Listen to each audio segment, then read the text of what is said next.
జై కాశీ, దివ్య కాశీ, భవ్య కాశీ అందరికీ నమస్తే. Welcome to our channel. మీరంతా క్షేమంగా ఉన్నారు అని ఆశిస్తూ, నాకు తెలుసు మన పూజ వ్లాగ్స్ కోసం మీరంతా ఎదురు చూస్తూ ఉన్నారు అని. సో కాశీకి సంబంధించి లాస్ట్ ఒక 2 వీడియోస్ అండి. ఇది కంప్లీట్ అయిపోయిన తర్వాత రెగ్యులర్ వీడియోస్ అనేవి నేను పెట్టేస్తాను. సో తప్పకుండా ఈ వీడియో అయితే మాత్రం ఇయర్ ఫోన్స్ ఉన్న ప్రతి ఒక్కరూ ఖచ్చితంగా పెట్టుకొని చివరి వరకు చూడాలి.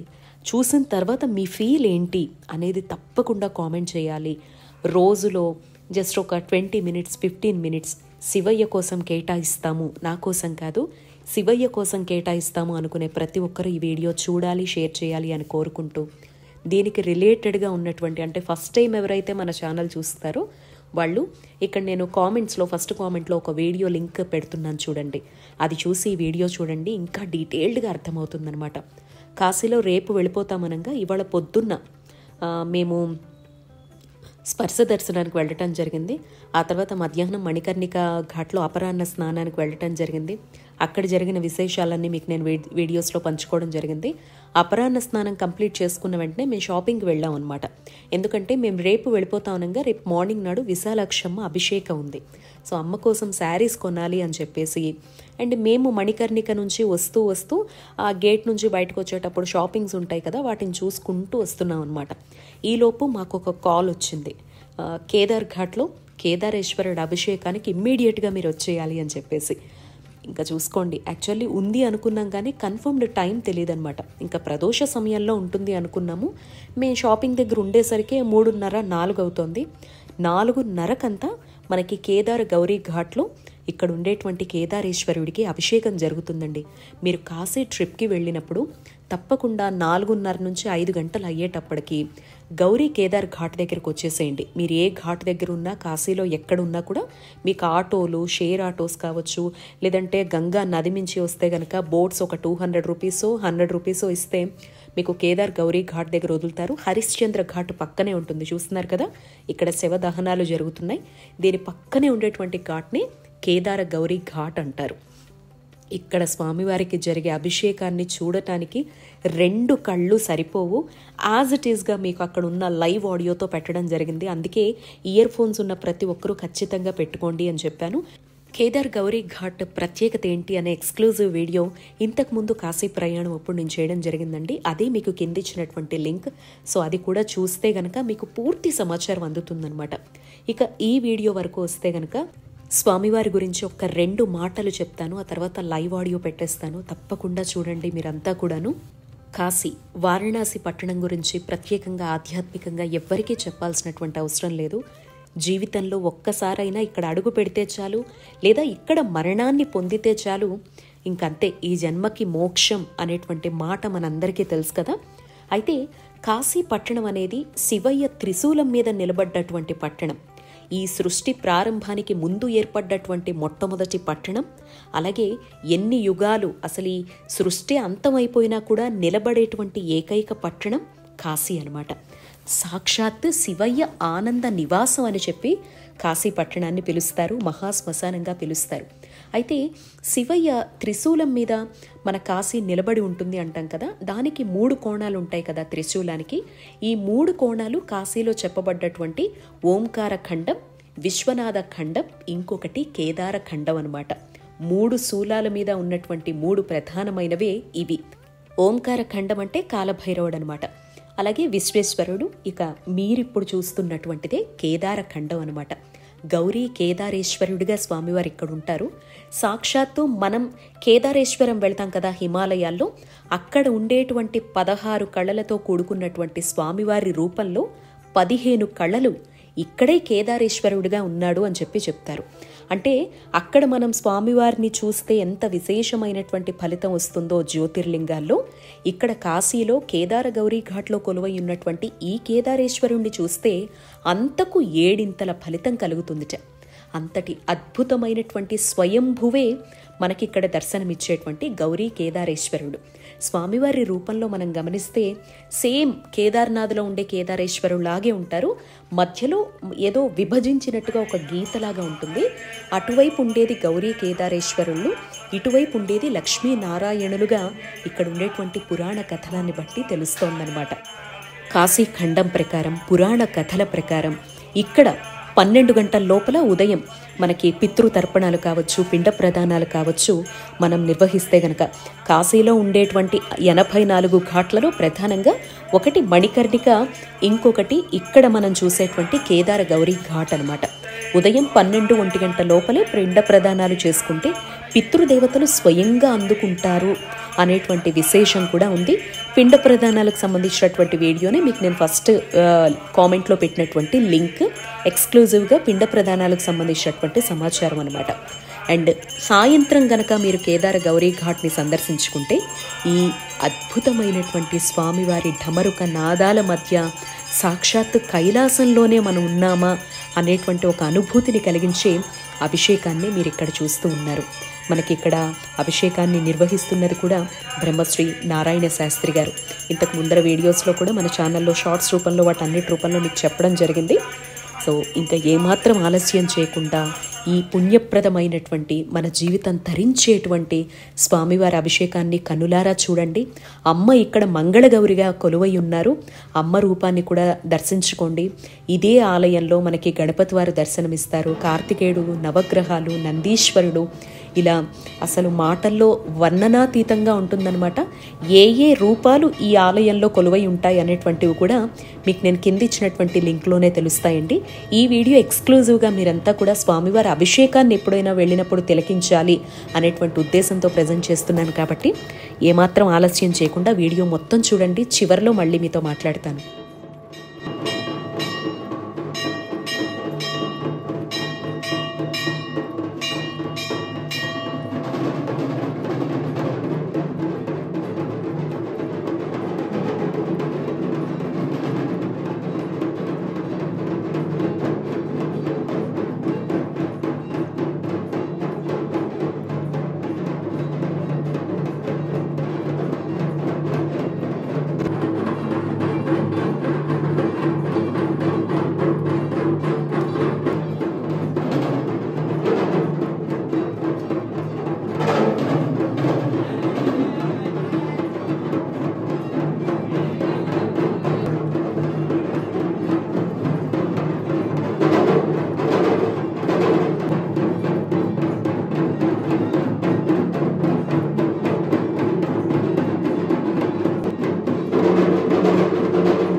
వెళ్ళరా సంతోషి వెళ్ళి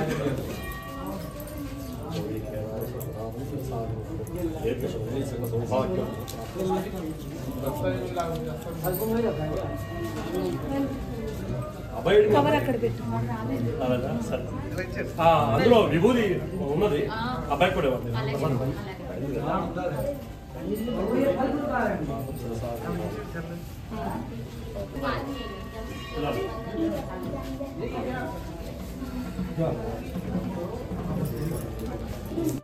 చూసారా ఎంత అద్భుతంగా ఉందో. నేను ఇంకా కట్ చేస్తూ పెట్టాను. మొత్తం వీడియో పెడితే ఎక్కువ డ్యూరేషన్ వచ్చేస్తుంది, మీరు ఎవరో చూడరు అని చెప్పేసి.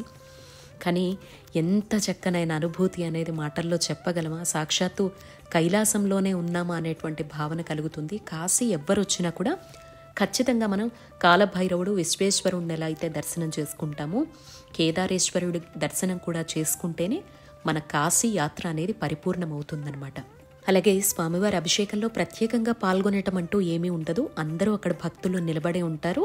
లోపల మనకి పండితులు స్వామివారికి అభిషేకం నిర్వహించడం జరుగుతుంది. అయిన తర్వాత ప్రతి ఒక్కరూ కూడా స్పృశించవచ్చు అనమాట.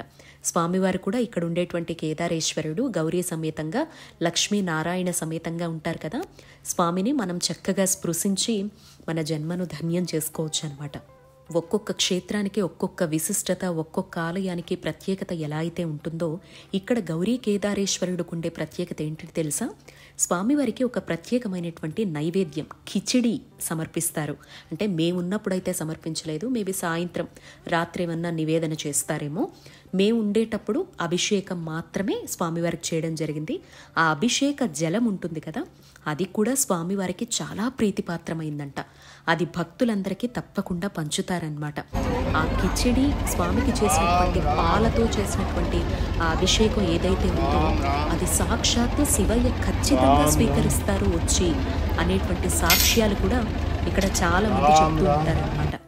మీకు గుర్తుందో లేదో, ఓంకారేశ్వరం వెళ్ళినప్పుడు రాత్రి స్వామివారికి అక్కడ ఒక పట్టు పరుపు వేస్తారు. పొద్దున్న లేచి చూసేసరికి స్వామి వెళ్ళినటువంటి ఆనవాళ్లు కనపడతాయి అని అప్పుడు వీడియోస్లో ఎలా అయితే చెప్పానో, ఇక్కడ కేదారేశ్వరుడు కూడా నైవేద్యాన్ని తప్పకుండా స్వీకరిస్తారు. అలాగే ఇక్కడ ఎవరైతే పితృదేవతలకు పిండ ప్రదానాలు చేస్తారో ఖచ్చితంగా ఆయా పితృదేవతలు వాళ్ళ తరాలకు సంబంధించినటువంటి అందరూ కూడా వచ్చి స్వయంగా స్వీకరిస్తారు అనేది ఇక్కడ కేదార గౌరీ ఘాట్లో ఉన్నటువంటి ఒక నమ్మకం అన్నమాట. ఇక అనుకోకుండా వచ్చినటువంటి పిలుపుతో ఒకే రోజు వచ్చినటువంటి ఇన్ని ఆనందాలే మా మనసును నింపేశాయి. అసలు మేము ఏం అదృష్టం చేసుకున్నామా అని ఉబ్బి తబ్బిబ్బైపోతుంటే ఇక కాసేపట్లో అంటే ఇదంతా పూర్తయి రుద్ర నమక చమకాలతో సాక్షాత్తు సకల దేవతలకు చూసినటువంటి అభిషేకాన్ని చూసి కాసేపు ఆ ఆనందంలోంచి ఇంకా బయటకు రాలేదు అని అనుకునే లోపే మా మనసు కనిపించిందనమాట. సాక్షాత్తు గౌరీ అమ్మవారే ఇక్కడ తపస్సును ఆచరించినటువంటి పుణ్య ప్రదేశము. అందుకే ఇది గౌరీ కుండముగా కూడా పిలువబడుతోంది. వెన్నెల సమయం అయింది. 6:30 నుంచి 7:30 మధ్య మేము ఇంకా అక్కడే ఉన్నాము.